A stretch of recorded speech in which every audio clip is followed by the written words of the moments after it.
Menteri Investasi Bahlil Lahadalia mengaku serba salah saat pemerintah memberikan izin tambang.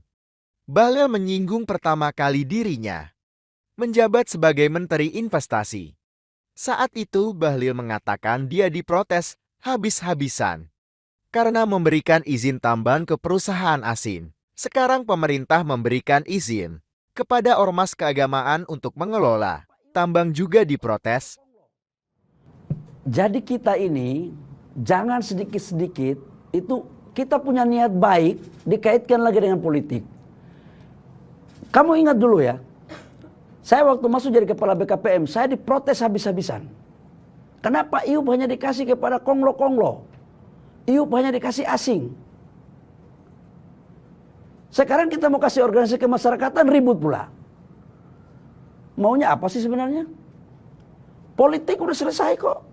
Pak Prabowo udah menang 58%. Nggak ada itu urusannya sama politik. Ini adalah etikat baik pemerintah di bawah pimpinan Bapak Presiden Jokowi untuk menghargai para jasa-jasa daripada organisasi yang hebat-hebat dan kontribusi mereka kepada negara. Jadi mohonlah kalau yang udah selesai selesailah. Itu mah itu terlalu apa ya? Ya mohon maaf ya. Ya lebay lah kira-kira.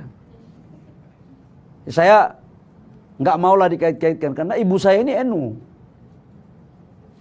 Download Tribun X sekarang, menghadirkan lokal menjadi Indonesia.